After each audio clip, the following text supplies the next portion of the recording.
My first question is, the majority of DofE participants are teenagers. Given the concerns of mental health and well-being in society for teenagers from the impact of the coronavirus pandemic, how do you think DofE could help improve this problem? It's a great question to start with, Sophie, and good morning, everybody. It's great to be here. Thank you for asking me to do this, and thank you for getting up. My word. Taylor looks as though he could maybe do another half an hour, but maybe it's maybe he'll wake up a little as time passes. No, I'm being tricky. The mental health of the whole country has taken a hit, and I think young people have been part of that, but not uniquely. Actually, some of the horrible things we've had to do, like stop visiting in care homes, has meant that the elderly have suffered a great deal of loneliness and mental illness as a result of this lockdown and this response to the virus. The real challenge, of course, is the principal harm we're trying to stop here is harm from the virus itself, the illness. But everything we do to stop the virus harms other things, like the economy or the mental health of our citizens, all of these other things. So finding the balance, finding the sweet spot for what you do has been so difficult. And I think organisations like Duke of Edinburgh and every third sector organisation you can think of, whether it's a homeless charity or a cancer charity or a charity that reaches out to young people, Young Scot, for example, have a real responsibility to help us in a kind of coalition to both talk about it first thing, so call it out.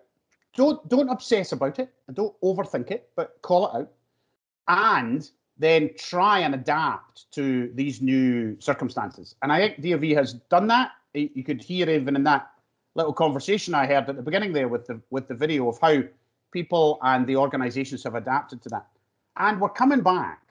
So I know somebody told me once that when you're 5, a year is a fifth of your life, and when you're 50, a year is a 10th of your life. Is that right? Anybody good at maths?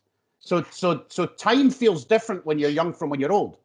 So missing a year when you're 12 or 13 feels like a massive amount of time. So it does feel like the lockdown has been absolutely massive in terms of the impact it will have. But as time passes, people will make up that time. That time will not feel as lost as it was in the moment when you lost it. And I think DofE will have to adapt to catch people up, just like we're having to catch up with schooling, catch up with university. We're having to change the way we do admission to college. All of those things will adapt, and there is light at the end of the tunnel, I promise. Pandemics do not last forever. They never have. And this one is no different. This one is ending. I can't tell you when. One of your questions will be, when can you do stuff? I'm quite sure. And I won't be able to tell you definitely when you can do stuff. But we're coming out the other end, Sophie. Okay, thank you. Hello, I'm Taylor.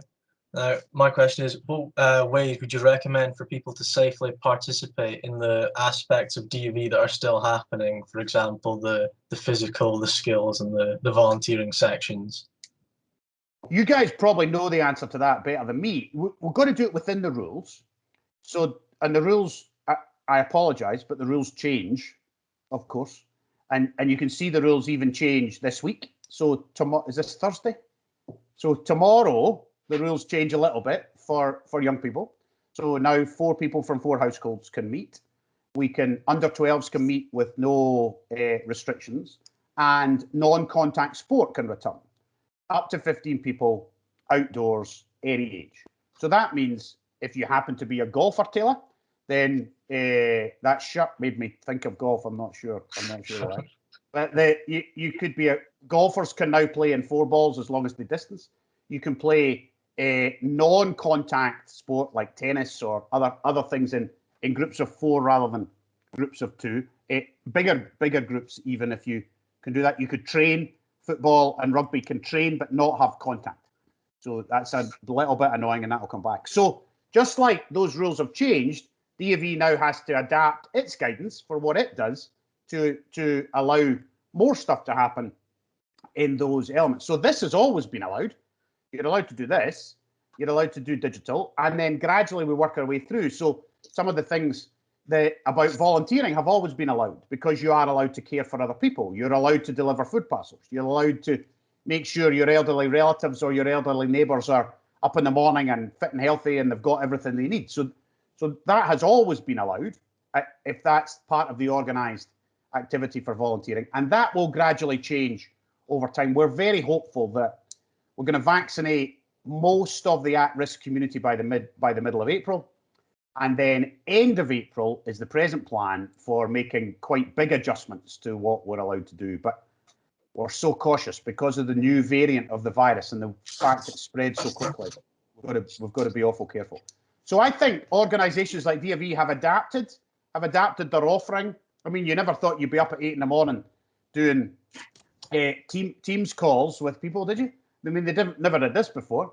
So everybody has had to adapt the way we do our lives, the way we do our school, the way we do our work. And I think DofE is just one example of it. Okay, thank you. Hi, my name's Chris.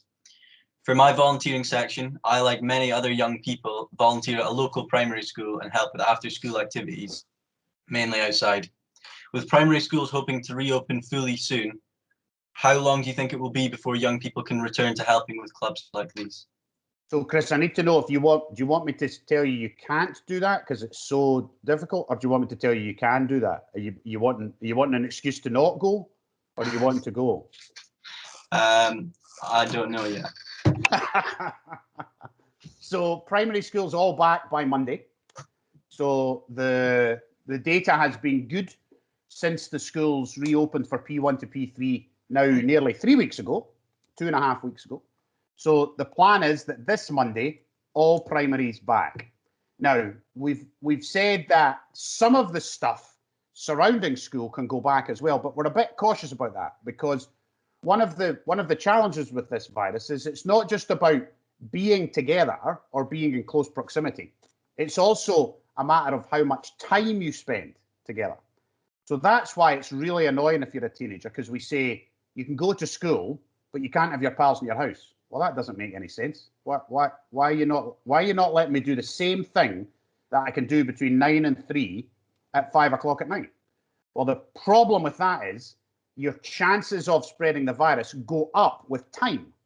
So 10 hours is worse than 4 hours. 6 hours is worse than 3 hours. So we're a little bit worried about primary schools, people at the gate, clubs, people going to the park in groups of 20, play dates back at the house, because if the kids can meet in the school, why can we not meet at home? And all that. So clubs, I think the surrounding kind of after school stuff, breakfast clubs, after school things that you might help with, might take a little bit longer to come back, but they are allowed. But we've just asked people to be a little bit cautious about how they come back. And I was being facetious at the beginning. You should absolutely do that. It's a great thing to do for primary schools. Thank you. So my second question is that in 2019, there were 20,000 new DofE participants, and in 2020, there were around 11,000 new participants. How do you think we could encourage more people to enroll in DofE going forward, giving the benefit to individuals and society as a whole? Yeah, it's tough, isn't it? It's nearly halved because of lockdown. Is that across the whole of the United? Is that UK wide? In Scotland. That's just in Scotland. It's a big number, actually, isn't it? 20,000 is a big number. I think that DofE has to work, and I imagine they are behind the scenes. I don't know. I haven't spoken to the bosses. I imagine behind the scenes they're working on marketing and thinking about what that will look like. The greatest advocate for the program is the people on the program, I imagine, and the people who have done the program before, and the organisations like schools or other areas where the program is led and encouraged from. And we'll have to make that up. One of the challenges there will be 9,000 people not being enrolled because their thing, their school or their boys brigade or whatever it was, didn't meet and didn't do the thing. So DofE will have to decide, is it going to do 29,000 next year? Or is it going to do 25,000 and 25,000? So to try and make up that backlog, it feels like a bit like what we're facing in the health service, where we've created a backlog of people who are waiting for stuff to happen. And you've got to have a plan for catching up with that backlog. So if there are 9,000 people who would conventionally have done this and who haven't, well, I think we should give them the opportunity to do it. I think we should try and find a way of expanding temporarily, of trying to approach those people and say, look, we know you missed out last year, but we're going to extend the opportunity for an extra year. But that's going to be tricky because volunteering opportunities, exhibitions, that's a different thing, expeditions, all the things that you now have to do for more people. So I have sympathy with those who would have to organise that. It may be we have to do it over a few years to catch up with those who have missed that opportunity. Okay, thank you. So one main part of DofE is the expedition. So how long do you think it will be until this can happen again? Because the expeditions are in like isolated areas where the only people you really have contact with are like the rest of your group and the supervisors. It's a tricky one, Taylor. So that's a little bit crystal ball gazing. I'm hopeful that when we get to the end of April and we move into the level system again, so we make a decision about where the country is at that point, the incidents, the number of people in hospital, all of that. And we're going to announce the plans for that next Tuesday. Not the definitive where everybody's going to go, but the kind of what the levels will look like, what the things you'll be allowed to do inside those levels looks like. So that's happening next Tuesday. So we're working on that today, actually, and over the weekend. And then come the end of April, I'm hopeful the country will move down, most of it, maybe into level 3 or level 2, even some bits even into level 1. And at that point, travel will be permitted, but it won't be permitted necessarily across the whole country. And the tricky thing about this virus is that it likes crowds, and it likes crowds who live in cities because population density is a thing. So everywhere in the world, you're more likely to catch this virus if you live in a city than if you live in the country.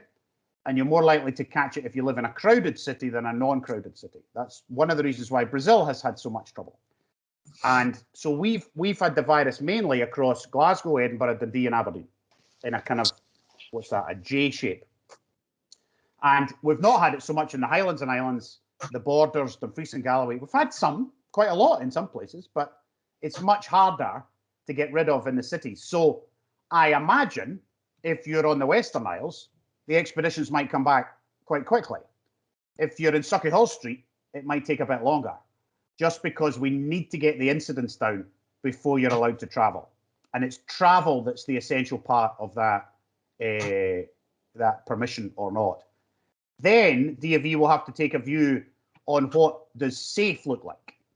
So just now, safe for over 12s is distanced, hand washing, cleaning the surfaces, etc., etc. Should we maybe test people before they go on the expedition? What would we do if somebody got symptoms who was on the expedition?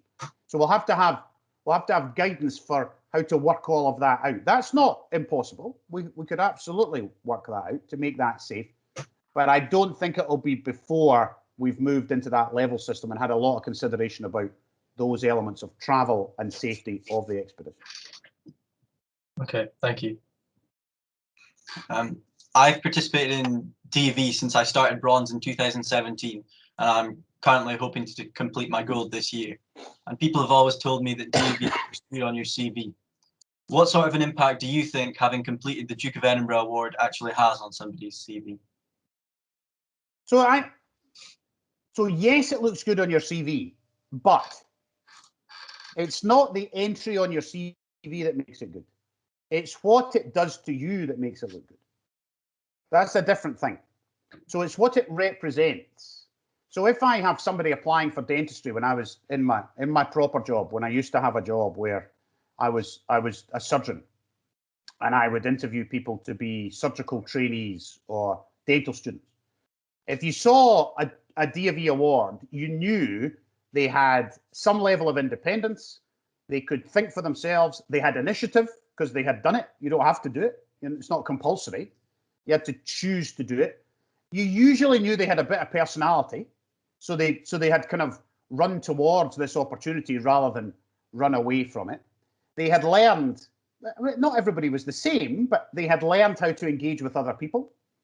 in a slightly more mature way, probably, than they had before. They'd come to be team players. Now, that won't be true of everybody. You can probably point to people in your DofE groups that still haven't quite learned the team playing bit. So it doesn't make everybody look the same. It's not meant to. But there's something about it. And there's other examples that go on CVs and in interviews. But the trick, I think, at interview is not to say, I've got a DofE Gold Award. You know how clever I am. The trick is to say, I got a DofE Gold Award. And what it did for me was it taught me this about myself. It enabled me to grow in confidence. It got me to do this raft building or expedition, or I volunteered at the primary school and I didn't know how to deal with young children, and I had to learn, I had to problem solve. I didn't like this bit about, do you know what I mean? It's about what it does to your character rather than what it looks like on your CV. You should absolutely put, I'm not suggesting you shouldn't have it in bold, big black letters on your CV. You should, but when you're asked about it, you should make it about what it did to you rather than what the title is. Thank you. I think that's all your questions answered very, very well. Professor Jason Leitch, thank you so much for taking the time to answer those questions. I suppose one thing I would just add, we've got nearly 100 DofE leaders and youth work practitioners on the call this morning. Is there anything else that you'd just like to say to them this morning, just before we wrap up? Well, the most important thing to say, Chris, and it's a bit patronising, isn't it? And it's tricky to do without sounding patronising. Is to thank everybody for what they've done. If you try and imagine the pandemic without organisations like this, it's worse. It's definitely worse. So without somebody even organising this, or being able to organise the continuation of the volunteering, or adapting to do knitting like our friend in our video earlier, or whatever it might be, and keeping a connection with people, to connect Taylor, Chris and Sophie and others inside this, to feel that they belong to something, that there is a bigger group of people going through the same experience as everybody else, and to discuss mental health and anxiety and how you're gonna get out the other end of it. So I'm hugely grateful to the leaders of the organisation and to the young people who have engaged so well.